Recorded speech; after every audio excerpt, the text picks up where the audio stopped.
All right, ladies and gentlemen, we have a very interesting day lined up for you. Lots of panels and keynotes coming along your way. With that, I think it's time for our first keynote address, which will explore how intelligence is redefining the media ecosystem from planning and buying to driving smarter, more effective growth. The session is titled Media in the Age of Intelligence Reimagining Planning, Buying, and Growth. For the keynote, it's my immense pleasure to invite, please, ladies and gentlemen, give a huge round of applause for Mr. Sam Balsara, Chairman, Madison World. Round of applause.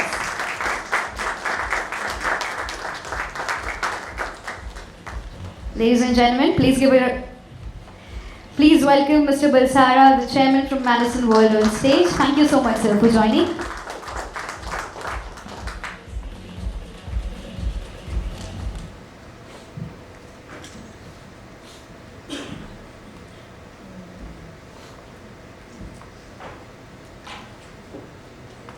Good morning, everyone. It's a pleasure to be here. So let's straight dive in. As I think about tomorrow in the context of media planning, my mind goes back to the early days of Nirma. I wonder how many of you were around when Nirma was active on the advertising scene. It was sometime in the early 80s when its very effective media plan was in fact a very simple one. Take one spot on Chitrahar on Wednesdays and one spot on Hindi feature film on Sundays for several years on Doordarshan, and the job was done more effectively than any one brand can do today. So that was the time. I think I've seen those times. I don't think any of you would have seen it. But that awakened me to the power of media. Later, that happened to me with the BJP campaign in 2014, where I once again thought of these words, the power of media. That means media alone, well, I can't say alone, but had the power to change a government. Skip a few decades later to a Google presentation in the agency's office with the client present, and Google wanted the client to spend its entire media budget on Google. We all had a smirk on our faces at the atrocious thought. I could argue that the biggest change in marketing in the last 2 decades wasn't digital media or smartphones or connected TV or AI. It was in fact the consumer that has changed. Technology did not change marketing first. It changed people, how they discover things, whom they trust, how they decide. Marketing, media, and technology have simply been chasing that change ever since. This matters because it changes how we think, what comes next, and if consumer behavior is the real force, then media is not the destination, it is the enabler.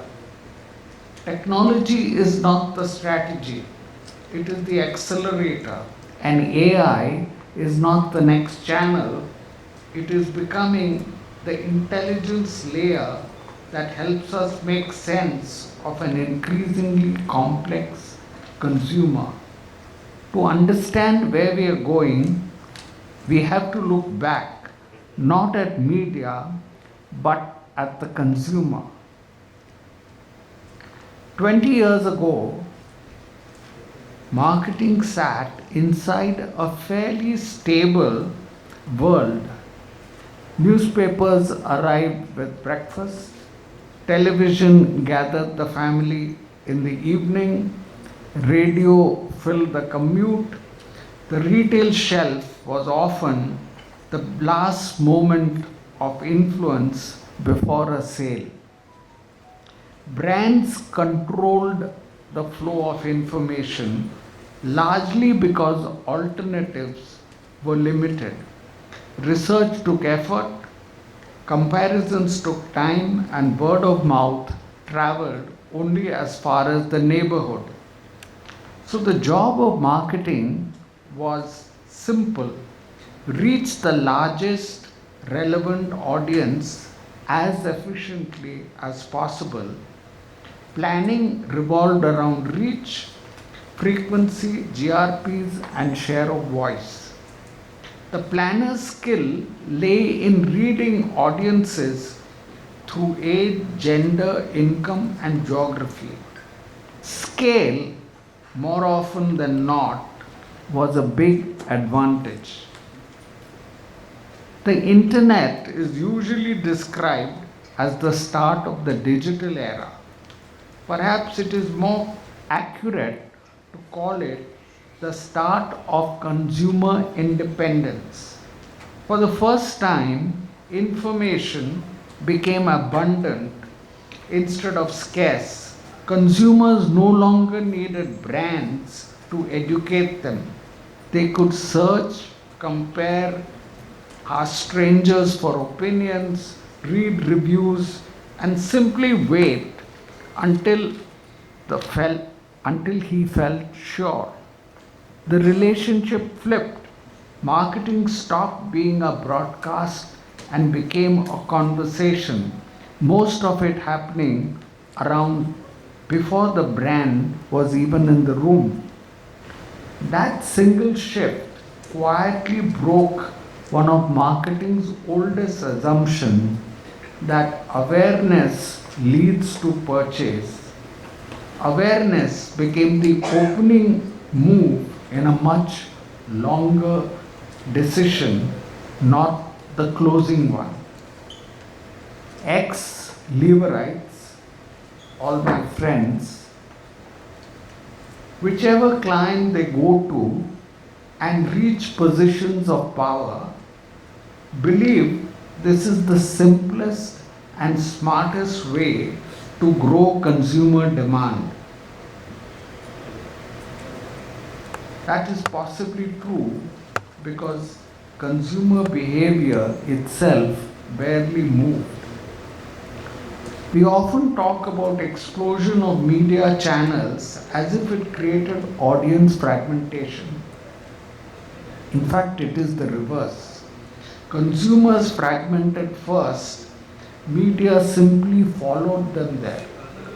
Television did not disappear.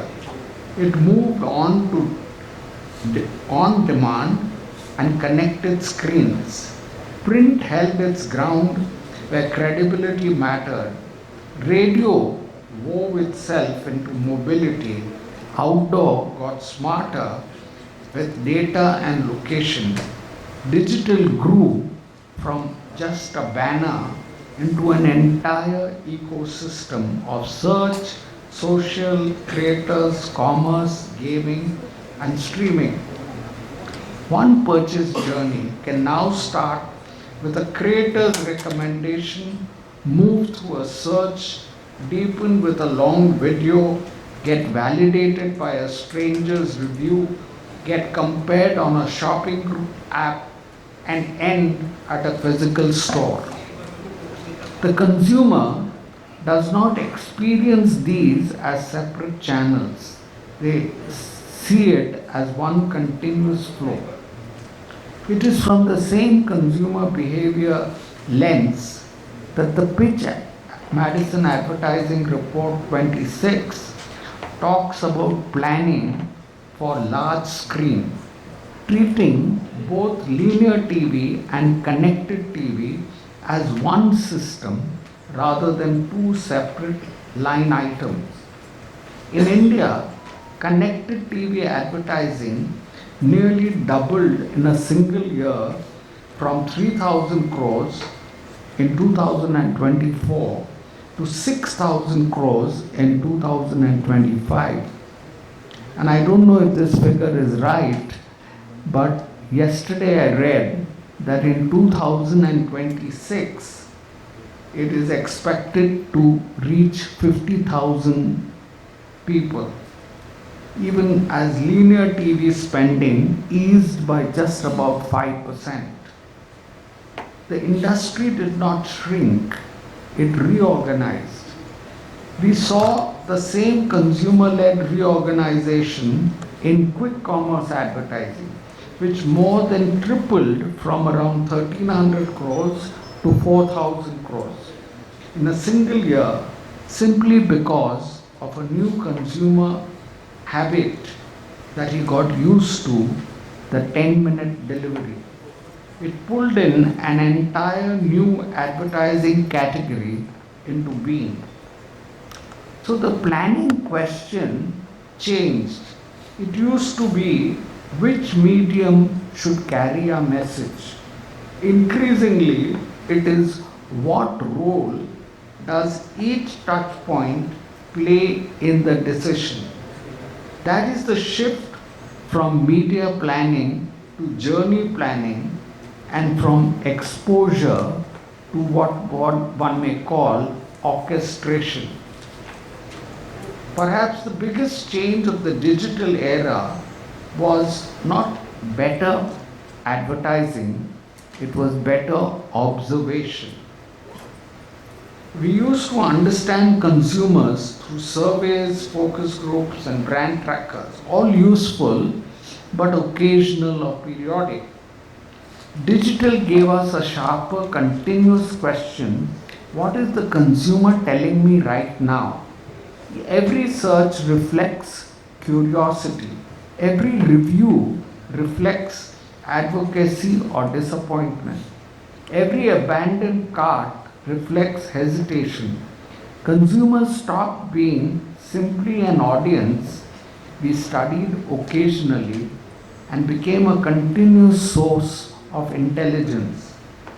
Demographics stayed useful, behavior became essential, and for the first time in our industry's history, consumer behavior became measurable at scale, which would go on to refine strategy, planning, measurement, and eventually AI. Consider a brand like Nicotex. The challenge is not reaching people, it is reaching the right behavior.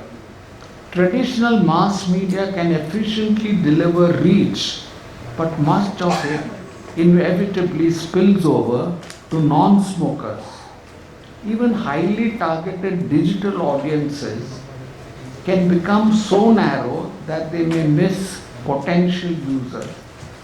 Behavioral observation offers a different answer. Rather than asking who the consumer is, it asks where the consumers are. High context environments such as airport smoking zones, corporate campuses, pubs, movie theaters, or shopping malls become stronger signals than demographics alone, allowing brands to build relevance through context instead of simply maximizing reach. Marketing became an intelligent discipline. For centuries, every business has asked the same question: what do consumers want? Merchants relied on instinct, manufacturers relied on sales reports, and digital markets relied on data. None of that on its own is enough anymore, because the modern consumer leaves behind thousands of behavioral footprints every day. Searches, payments, videos watched, reviews written, conversations joined. The issue was never a shortage of data, it was our inability to connect it. Signals on their own are just noise. Only when we connect them do they become intelligence. Today, however, with third party cookie deprecation and privacy regulations such as India's DPDP Act, limiting identity based tracking, marketing is entering a new era where AI powered probabilistic models will once again become critical, using thousands of consented behavioral contextual signals to predict intent, relying on personally identified information. The shift is visible in India's own numbers. The Pitch Madison report once again estimates that quick commerce advertising and MSME digital AdX are included in arriving at total AdX. With that, India's digital advertising crossed 93,000 crores in 2025, or 60% of the total 1,55,000 crores. This may be considered by most accounts conservative. Traditional media actually shrank in absolute terms for the first time since the pandemic, even as the overall market grew 12%. This is not a forecast, it's already happened last year. Look closer and the shift gets sharper. India's top 50 advertisers together account for about a quarter of the total market, already run a media mix that is 58% digital and only 32% television. The business with the deepest pockets have already voted with their budgets. The numbers tell a remarkably clear story. A decade ago, digital accounted for barely 12% and India's advertising market. Today it commands nearly 60%. Television share has moderated from 38%, linear television from 38% to 28%, while print has seen the sharpest structural decline, falling from 39% to 18%. Over the same period, India's advertising industry expanded from roughly 40,000 crores to 55 lakh crores. In a nutshell, a growth story of 12% to 60% contribution. It's monumental, especially when you notice that media spends growth of 4x in the last 10 years. For most modern marketing, we build plans around age, gender, income, and city. Those answer one question rather well: who is likely to buy? They rarely answer a more useful one: why are they buying today? Two consumers with identical demographics can be completely different points in completely different journeys. Intent has become more valuable than identity. Boardrooms today ask a sharper question. Did we create incremental demand? Did store visits grow? Did we improve lifetime value? Marketing has quietly moved from measuring how well we spent to measuring how much we grew. And the language of marketing is converging with the language of the finance. Return on investment, incrementality, capital efficiency. The Pitch Madison Advertising Report 26 puts it plainly. The industry's future lies in connecting media investment to measurable business outcomes, not optimizing channels. Technology has made marketing faster for years. Programmatic buying, marketing automation, cloud platforms. But speed alone was never an advantage. Better decisions are. This is the real conversation to have about artificial intelligence. Yes, AI can write copy, generate creative, optimize media. Increasingly, the answer to the most can AI do this question is yes. But the more interesting questions are different. Can AI help us understand the consumers more deeply and connect 1,000 fragmented signals to one clear recommendation before the market even notices the shift? As platforms automate more of execution, the value of manual work naturally falls. What rises in value is judgment. Knowing where to go, knowing why consumers behave differently, knowing which markets deserve investments before competitors notice. Machines optimize, humans decide. The partnership, not substitution, is what will define the next decade. It's the same philosophy behind how we have built Madison 3.0, automation as the foundation with proprietary intelligence and human judgment doing the differentiating. When Tanish set out to strengthen its presence in South India, the objective was not simply to identify where consumers existed, but where future demand was most likely to emerge. By combining hyperlocal indicators of consumer potential with real-time demand signals, PulseMap identified both high-value existing markets and underserved micro markets where jewelry intent significantly outpaced. The outcome was not better reporting, it was better judgment, allowing investment to move ahead of the market rather than react to it. For most of marketing's history, competitive advantage came from access to media, distribution, research, technology, and whatnot. This advantage is disappearing fast. Every organization, large or small, now has access to Google, Meta, Amazon, OpenAI, and increasingly sophisticated measurement tools.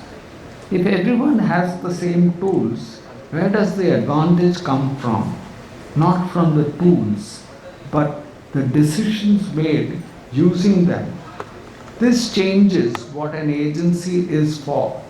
Buying experience and campaign execution remain important, but they are becoming table stakes rather than a point of difference as platforms and AI quietly automate much of the work. What clients ask us today has changed. Which consumers represent our next wave of growth? What should we build presently? What signals tell us behavior is shifting? These are not media questions anymore, they are business questions. The agency of the future does not just manage media, it helps architect growth, connecting consumer understanding, technology, creativity, commerce, and AI all into one system. And this is exactly where human judgment gets more valuable, not less. Spreadsheets did not replace finance professionals, Navigation systems did not replace pilots. AI will not replace marketers. It will raise what is expected of us. The routine work will keep getting automated. What remains is actually deeply human. Understanding culture, reading emotion, building distinctive brands, making a call amid uncertainty. The more automation enters our world, the more valuable human judgment becomes. Because intelligence without context is just computation. Strategy is what gives intelligence a purpose. We often describe the last 20 years through technologies that arrived: search, social, mobile, streaming, AI. But technologies rarely transform industries by themselves. People do that. Consumers ask for convenience and media adapted. Consumers asked for transparency and brands became more accountable. Consumers generated richer signals and marketing became measurable. AI arrived to help us make sense of the complexity that followed. Seen this way, AI is not disrupting marketing, it is the next chapter of a story that consumers have been writing all along. For years, we in this industry spoke about building brands. I suspect the next generation will speak about building intelligence. Not intelligence as a piece of technology, but as an organizational habit, a business that keeps observing, keeps learning, and keeps adjusting. Amongst all this change, one thing will not change. The business that wins will be the ones that stays closest to the consumer, because consumer have always written the future of marketing. Media simply enables it, technology accelerates it, and AI will amplify it. The future of marketing was never about buying attention. It was always about earning understanding. Thank you, everyone.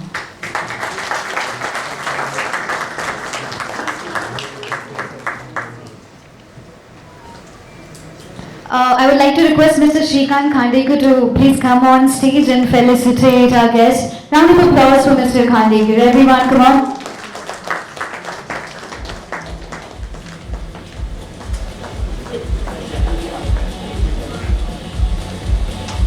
Can we have a huge round of applause for Mr. Balsara, everyone? Thank you so much, sir, for joining us today. It's been an absolute pleasure.